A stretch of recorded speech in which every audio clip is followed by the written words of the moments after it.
Hello everyone, hope you're doing well. Today we are back in War Thunder and it's time to have a look at another update to the dev server and the datamine of it. So once again, thank you to Gentlespie for putting this together.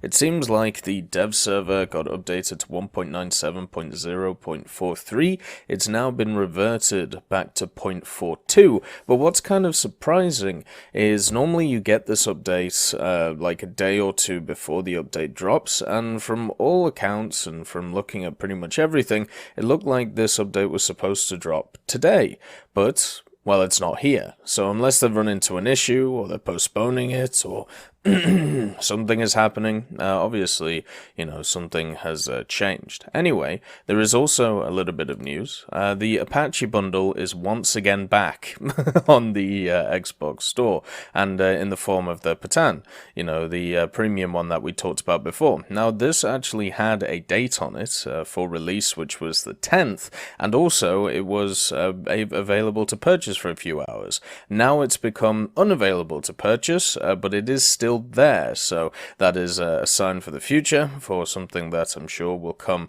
pretty soon. All of these signs are that the update is coming incredibly soon in War Thunder, so if there is something you want to pick up, or there is something you want to research, be ready for it when it comes out. Anyway, let's go through these dev notes, see what's going on with the new systems. The first one is the 120mm Otto Melara 12045 MGS, which is of course the Centaur's new cannon on the on the high tier wheeled vehicle. The stock shell for it is changing from the DM23 to the DM33, so the rank 4 modification that it had before, and the upgraded shell it gets, so I'm sure this will be the rank 4 one, is the M322, or the CL3143. Now, if you want to see the stats for this shell, they are quite impressive, as you can see here. So it's not as good as the Ariete's top shell, but it is getting there. So it's got a speed of 1,705, it's an APFS DS round, and it also has access to over 600mm of pen when we look at the flat armor pen. So 625, 622, 613, 601 is nothing to sniff at. This thing is going to be able to penetrate pretty much everything it touches, apart from a few vehicles. So yeah, the Centaur is getting a little bit more powerful as it goes along. Over 600mm of pen is incredibly good for any vehicle. Obviously, we're going to have to see the angled pen, but even with just that flat pen, it does look very, very good. The next one is the Era.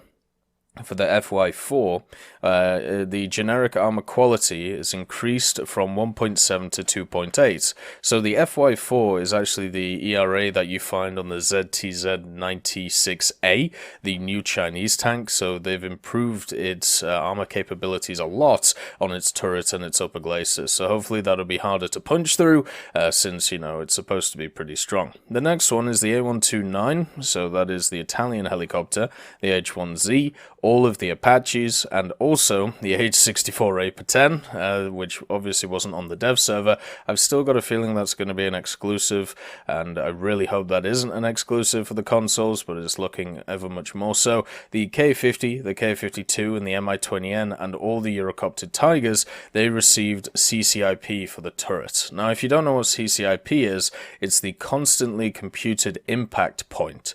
Now, I'm going to read basically an excerpt from Wikipedia, just so you can understand what it is, and I'm sorry if you can hear that in the background. Bernard has found something and he's pissing around with it. So anyway, a constantly computed impact point related to the continually computed release point is a calculation provided by a weapon sighting system. It is a predicted point of impact found from the launch platform's movement, the target's movement, gravity, projectile launch velocity, projectile drag, and other factors that can be entered. It is usually displayed on the heads-up display. The HUD crosshairs will move around dependent on where the computer predicts the selected rocket, bullet, or bomb will hit. Normally a radar lock is necessary, but when strafing or bombing a ground target, a G mode, AA mode will simply put the hairs in the center of the HUD. The crosshairs will move along the ground. This system is normally used in aircraft, other large vehicles, or large static weapons, but it is principally possible for such a system to be miniaturized for a man-portable firearm. CCIP calculation is sometimes combined with an auto-release system so that an aircraft can lock a low-drag bomb onto a target from a safe distance, then release it while in a high-G climb, and without the need to overfly the target. So this looks like the bombing system and the rocket system that they talked about on the stream they did a few days ago when it came to, looking at what was going to come in update 1.97. They mentioned that there was going to be a new system which would mean that you could accurately fire rockets up to about 3 kilometers. Well, it looks like this is probably that new system. Maybe it'll have a few more bells and whistles with it. The H-64D, so the top American H-64 with the longbow radar, it received damage model changes. The ammunition for the M230E1 cannon has been increased from 750 to 1200, so you'll be able to pop a little bit more on the Apache. The Ju-87B2 and R2, they changed the gunner first person position. I hope they brought it back a little bit, because there's sometimes in those first person positions I feel like I'm sat on the nose of the gun, and I really don't like that. I would much rather it be a little bit back so we could see stuff. Then you have the Ju-87R2. They changed the gunner turret limits. Maybe that's why they changed where the first person position is. The J-32B also received a radar display in the cockpit. If you haven't seen the J-32B cockpit, I showed it in the new vehicles video, and the radar in it looks really odd, or at least the radar display screen. I really want to see how it works, because to me it looked like, in Star Wars A New Hope, where Luke is, he's on the Death Star setting up his targeting system for the photon torpedoes. That's what it looked like to me, and I'm wondering if I'm right, or if it's just going to be a standard, HUD screen. But I really hope, I really hope that it's more like that, so it's just like targeting, with the crosshair and stuff. There is an ITTV tracker, the 3JB10. They reduced the weight and height of the locking feature, and they decreased the angular accuracy from 0.02 to 0.002, so taking it away a lot. And then the SU-CD30, the SU Sapphire 21, the SU SRD5, the USAN APQ-100, the USAN APQ-120, and the 72 received a new code, show missile launch zone equals yes. So that is an upgrade to a bunch of the radars that we see on some top tier vehicles, so hopefully that'll look really nice. The Arbalete radar lost the ability to switch between 6 and 12, and now it's locked at 12 kilometers. That's okay. It's most of the time you're not going to switch to 6 anyway. I think 12 is completely fine. And the SWPSO3, the range decreased from 40 kilometers to 30 kilometers. The range max has increased from 75 to 90. So overall, that's good as well. Should have a little bit more, or you should be able to see a little bit more, which is nice. Scan pattern angles lowered from scanning from -65 to 65 to 60 to 60. That's a little bit annoying, but it does mean at least you'll scan that area a little bit quicker. The possible range switching changed from 25, 75, 10 to 30 and 90, so less options is kind of annoying, but having more range is better.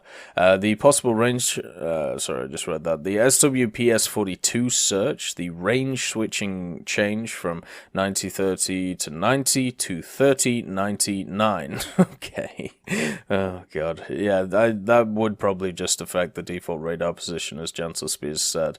The UK Thales ADAD track, the decreased angular velocity from 0.02 to 0.002. The ADAT's track angular accuracy changed from 0.02 to 0.01, and the APG-78, which is the longbow radar, it lost the ability to switch between the 4 and 8 kilometers. Now it's just at 8 kilometers once again, just because it's such a short distance, it won't make too much of a difference. The IKV-103, the PVR-BV-551, and the LVR BV701 received neutral steering. That's nice. There was a lot of those Swedish vehicles which were pretty quick going forward and pretty good going in reverse, but the neutral steering just didn't exist. So hopefully this will give them a little bit more of maneuverability. The IKV72 also got some neutral steering, and the max brake force increased to 45,000. So that's kind of interesting as well. The IKV91, they're destroying it already. So they've changed the horsepower of the engine from 550 to 330 horsepower. That's a big change. The max RPM has been changed from 2200 to 2100.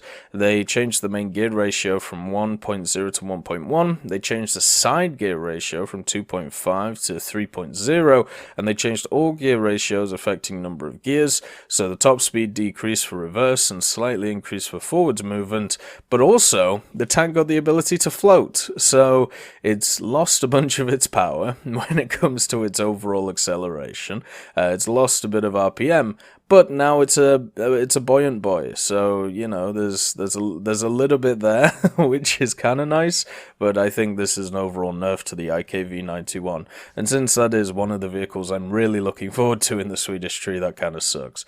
The L62 Anti-2, they've changed the yaw speed for the 40mm from 30 degrees to 21 degrees, and the PVK2 changed the main gun from the M43 to the M37A.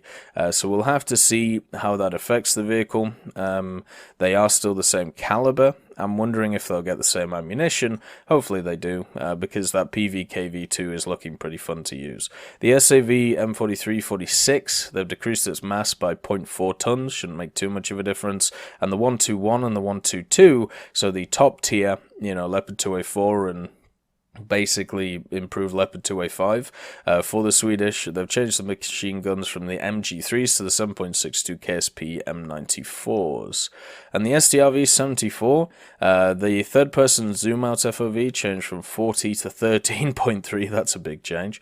Zoom-in FOV from 21 to 12.3, and the sight FOV has changed from 25 to 7. Hopefully this means that it won't take up a third of the screen. Hopefully this means that you'll be able to actually see around the thing instead of not being able to see anything in front of you, because of obviously that was a pretty big issue on the dev server. The STRV M42EH 75mm yaw speed has changed from 8 degrees to 15 degrees, so it gets a little bit quicker. The TGD M40, the 40mm yaw speed is going up to 21 degrees, and the pitch speed is going up to 24 degrees, so that's become incredibly quicker, which is really nice. You know, a big change there for the M40. The UDES 33, they've changed the turret armor name from external to regular, removed suspension hull brake, added hull brake for when being hit on the gun barrel and top of turret, to 2,000 health points on those alongside with the rest of the parts like the gun mantlets, and also received neutral steering. So the UDES is going to be another one of these odd vehicles that gets hull broken with certain ideas and not others, and cause a lot of confusion. I feel like when it comes to hull brake, we just need like a wiki article which goes through every vehicle in the game which has hull brake and tells people how they get hull broken. It's as simple as that, just so there's less confusion about how the mechanic works. And then the Tunguska has changed its suspension slightly. I wonder if that'll fix its bouncing, because if you didn't know, the Tunguska right now in game, if you go and preview it in the hangar and you've got the standard hangar, it jiggles, it bounces, and it's really funny to watch. The VIG-40 as well, the sight FOV has changed from 10 to 30 degrees, so that's kind of nice. And they added a new MG, the 12.7mm KSP M88 user machine gun, the 7.62mm KSP M94 user machine gun. I wonder if I can actually find that. I should actually have a look while I'm here. It might be in the asset viewer. But my dev server did revert, so it might be a little bit different. Anyway, they added a new cannon, the 75mm IV can M37A. It would be nice to see what rounds that shot, but we'll have to see, you know, going forward. Then we have some attacker changes. So they reduced the initial mass from 49.5 to 42.5. They increased the end mass from 7 to 25k. Okay, that's a big change. And then they added a mass end parameter set to 20 kilograms. Increased the force from 5,000 to 8,000. They changed the CXK from 0.01 to 2.9. And they changed the end speed from 450 to 0 meters per second. And added time life set to 20 seconds. So this attacker just got a hell of a lot more powerful, is basically what I'm reading here. So watch out for that, because obviously that is starting to look quite scary. So let's see, the KSP M88. There we go. No, I can't find it. That sucks. And that's basically my fault. I should have checked yesterday. But instead, I thought I could sleep. Obviously not. No rest for the wicked. The Starstreak SAM has also increased auto-aim tracking sensitivity from 0.1 to 0.15. For the split missiles, the max axis values increased from 0.7 to 1. The aim sensitivity increased from 10 to 15. And the auto-aim tracking sensitivity from 0.4 to 0.35. The AAM Starstreak changed the same way. And I really hope that with the Starstreak, it just becomes an incredibly accurate missile. When I was testing it on the dev server, even on the new British Apache, it was really hard to hit anything with it. It was one of those.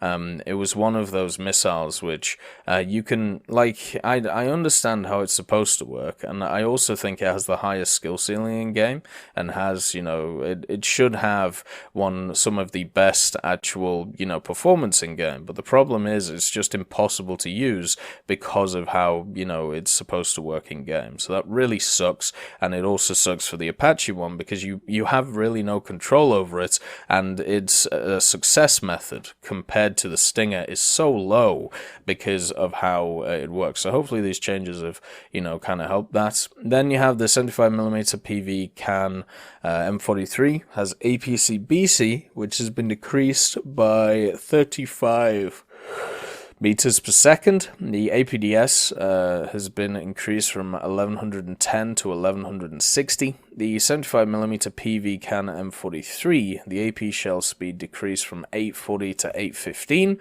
and the APC-BC from 925 meters per second to 890. There's also a flare launcher. The flare CXK changed from 0.5 to 4. The start speed has increased from 45 to 100. The end speed decreased from 40 to 0, so it should be able to fire out at least at a greater velocity, but decrease a lot quicker to 0. Now we have some air-to-air missile changes. Definitely not anti-air. So the Shafria, this is the air-to-air missile that you find on the Vautour, the Israeli Vautour for the French. The max range has been increased from 5 to 12 kilometers. So that's going to go after you a hell of a lot more than the previous one. The PL2 AAM, this of course is on a lot of the Soviet aircraft. The max range has been increased from 7 to 11, and same for the R3S as well. So these things are going to be guiding on you for longer periods of time, so make sure to understand that. The RB24 AAM, this is the new missile for the Swedish. It should have the same capabilities as the AIM-9B. They added the prop nav guidance timeout of 0.5 to it, so that should mean that it should lose target quite easily. The AIM-9J AAM received its own model. Previously it was the AIM-9Ls, so that's good. And the GEOT Type 30 M781, they've changed a bunch of parameters. The HE Frag I shell changed to SAPI, and they added the DMAR formula for the SAPI shell. So that's lovely, making sure that everything is under the same page. And the M230 shell, name changed from HE Frag I to HEDP, and the max distance for its shells increased from 4.5 to 7 kilometers, so trying to lob those things things from 7 kilometers. That would be pretty fun. If you don't know what HEDP is, it's High Explosive Dual Purpose Anti-Tank / Fragmenting Warhead. So it's going to be pretty good at whatever it hits. It should have pretty good pen as well, so look forward to that on the Apaches. They've also moved the tank football predefined 4x4 TDM out of hidden section to the sports section. So hopefully with the Olympics around the corner, we'll have some more, we'll have some more sporting events. They've also added a bunch of new PvE and test flight sections for the missions, but they're all hidden. So I'm really hoping that at some point we'll have tank football back. We'll have a bunch of custom battles that we've seen in previous times back. It would be lovely to play them, and as I've said many times, it would be lovely to make tournaments out of them. Also, they removed the test cell for the Tirpitz battleship and the USS DD Sims.